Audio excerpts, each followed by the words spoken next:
Regan Slaymaker for International Boxing News, and I have the pleasure to be joined by 11-0 featherweight contender Gully Powar. Gully, we've got some massive news to talk about, but before we get into that, how are you, my friend? I'm okay, man. Thank you. Just come back from training and smashed out two hard sessions today. Just ready to go to sleep in a bit. But yeah, man, I feel great, man. Thank you for having me on your platform once again. No problem at all, my man. It's great to have you on there, and obviously, I'd like to get you on sooner, Gully, but what we've got to talk about now is some massive news. You've been selected to participate in the WBC Grand Prix in Saudi Arabia. My first question, how did it feel to finally get the news? It was amazing, man. I just got the call. It was just, firstly, to be fair, it was just random because we signed up for it. I would say probably December, January times. I would just say halfway through December, and we thought, we'll give it a shot. We'll sign up for it. We'll see what's cracking with it. And we didn't really think it was gonna be so soon. So we got it. I got a call straight away. I got an email saying that I've been pre-selected. And then my manager called me saying that, listen, come here. We need to send the passport things off. We need to do this, need to do that. So literally the next day we went there straight and we just did everything straight away. We did not hold back, didn't mess around, got everything signed up. And then, yeah, a couple of weeks later, we got selected and it was just amazing. And it's the biggest opportunity for me. I've been grinding hard for 2 years, 11 fights in 2 years. And, we had other fights lined up that got cancelled and it just didn't work out. But God had a better plan for me, and now we're here today, ready for the Grand Prix in literally about 3.5 weeks' time. Definitely, mate, as well. We'll get into all of that, but could you, for those that don't know, could you explain kind of the Grand Prix format, as it were? Yeah. So the Grand Prix got four divisions: featherweight, super lightweight, middleweight, and heavyweight. There's 32 fighters in each country. Sorry, 32 fighters in each division. Sorry, and there's 41 countries, I believe, that are involved in this, which is absolutely massive. The WBC are working with Turkey Sheik on the tournament. They've been wanting to do this for years, and yeah, it's just giving opportunities for fighters that are not on the big platforms like myself.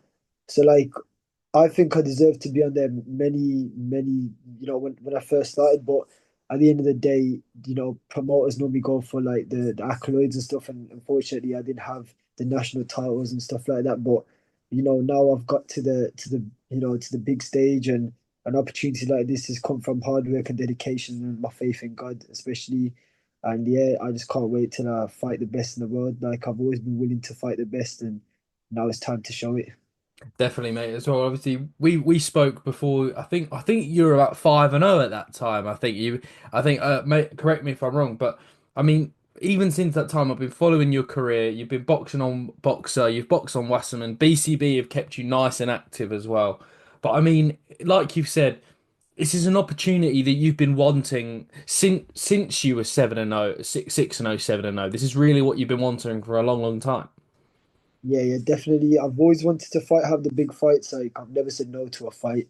It's just sometimes there's a lot of politics in this game, and it slows you down. But them fights didn't happen for a reason because it was leading me up to this stage on the biggest platform, and now I think something big's gonna come out of it because I'm going down to featherweight as well, which is even better for me. I'm going to be massive for the weight category. I've got a new nutritionist on board.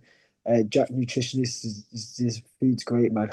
But everything's bang on. Like my weight's on point. I'm just focused. I'm dedicated, and I've been locked in for like 3, 4 years now. I've been literally working so hard. I'm literally just live in the gym. I'm obsessed. I study the game. You know what I mean? I'm probably gonna come off this call after this interview and then probably go watch some boxing, chill out for a bit, and just rest and then wake up tomorrow and go back to training. That's just how my life's been, and it's just eat, sleep, train, repeat. And I think hard work always has a lot of results from it. Hard work, dedication equals results, and it's not just that; it's my faith in God as well. And I'm just happy to be in the stage I'm at, and yeah, just gonna stay humble and keep winning. Definitely, mate, and we look forward to seeing you in the tournament as well. And one of my last ones on this as well. I think you're the only UK representative in the whole thing. Looking forward to flying the flag high for the UK and the Sikh community live on the zone in Saudi Arabia as well. This is absolutely massive. Yeah, it's massive. I think might be a few in the different weight categories. I'm not too sure, but I definitely know that I'm in the featherweight. featherweight one, and yeah, it's massive. I'm going to represent England, and as you said, the Sikh community. But I'm here to inspire all the kids, me, the next generation of young people coming up in the sport of boxing, wherever you're from, whatever ethnicity. I'm here to inspire everyone. But yeah, I'm here to also inspire the Sikh community, being one of the few fighters in the country as well. But yeah, man, I'm just can't wait to fight. It's gonna be amazing. It definitely is, mate, as well. And I remember in our last interview, you were kind of targeting that English title before kind of I think that was even before the Saudi Arabia effect of boxing as well. You were targeting that English title, you were targeting that route, the domestic route, the traditional route, as Uh, some might say. Obviously, this tournament will probably give you a healthy WBC ranking. Obviously, should everything go your way in it.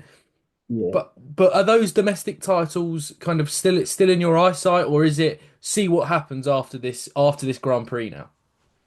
I think what it's just take each fight as it comes. Obviously, we'll get through all these fights. We know we're gonna win. We know we're gonna be comfortable at the weight. I'm gonna be strong, and it's just whoever they put in front of me has got two arms, two legs. You know what I mean?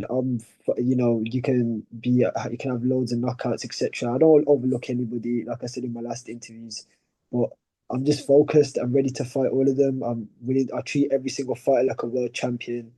But I'm gonna beat them, and that's my mindset. I'm not going in there to lose. I'm going in there to win. Do you know what I mean? But I'm gonna give it my best shot. Come out as a winner.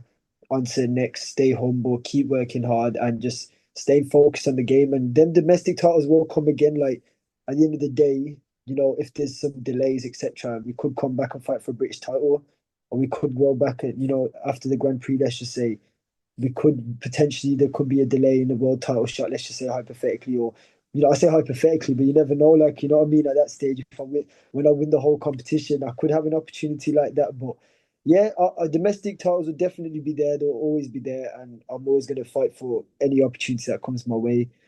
You know what I mean? And yeah, I'm just a real fighter. I just want to fight, and that's it.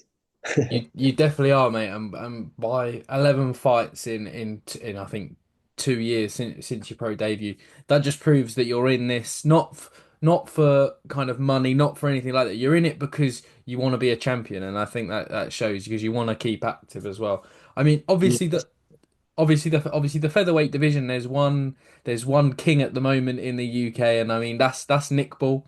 I mean, I was ringside for his fight in Liverpool. I mean, I'm a massive fan of Nick Ball, but as someone in the featherweight division, do you? Obviously, it's hard because Nick Ball's kind of your peer in a way, but do you look up to someone like Nick Ball? I mean, he's really done it the hard way, like on the small hall yeah, circuits, and built of his way course. up to that world title. Yeah, 100%. Like Nick Ball is a great fighter. I think he's world champion for a reason, and fighters like that, they run the pedestal for a reason. And obviously, I'm coming up the same way, and I want what he's got. And Nick Ball is I would say, an inspiration to any person that comes from the small horse shows.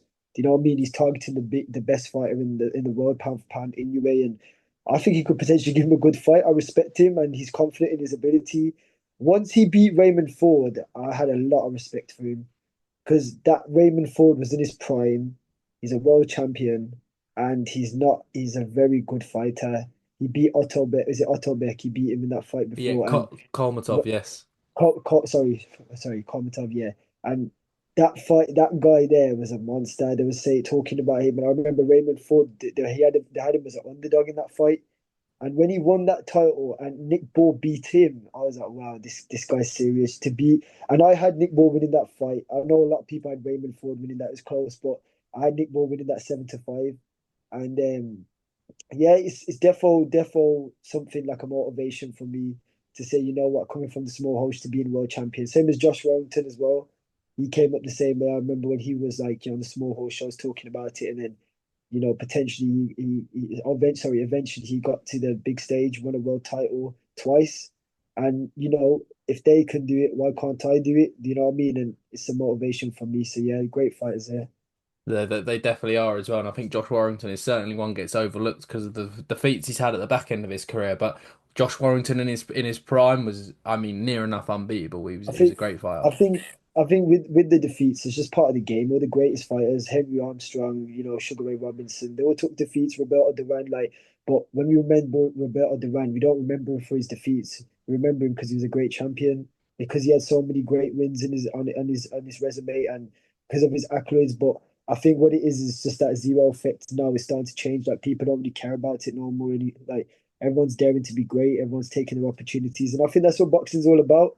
Defeats happen in the amateur boxing. When I was amateur, I had up to 41 fights. I lost 9 fights.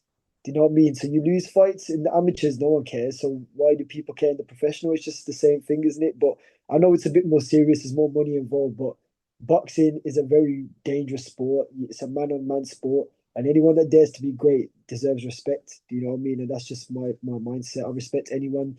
It's like fighters that get knocked out. I don't see them as getting knocked out. I see that man as getting in the ring. He's got a lot of balls and he's willing to fight. Do you know what I mean? That's just how boxing is a sport. You win some, you lose some. Sometimes that's how it is. No, no, definitely as well. I couldn't have put it better there, Gully, as well. I mean, mate, we've absolutely breezed through my questions. I mean, that WBC Grand Prix is is a massive opportunity, and I'm looking forward to watching that live on the zone in April as well. But yeah, I mean, Gully, have you got any final words for the fans? Eagerly anticipating your return in Saudi Arabia in April, live on the zone, my friend. Yeah, just thank you to all my supporters. Thank you to all my sponsors that supported me. Just keep supporting me. Watch the journey. Just gonna stay humble, stay in the gym, stay dedicated as I've been, and I'm gonna remain like that until I'm the number one. And I'm still gonna remain like that when I'm number one because at the end of the day, the humble people always win at the end. You know what I mean? And yeah, I've got nothing bad to say about no one. I just want to be a champion of the world, and that's it. Just keep progressing. I'm just inspiring the youth. That's my goals. Definitely, and we look forward to seeing it. Gully Power, always a pleasure. Thank you very much, and best of luck in the WBC Grand Prix.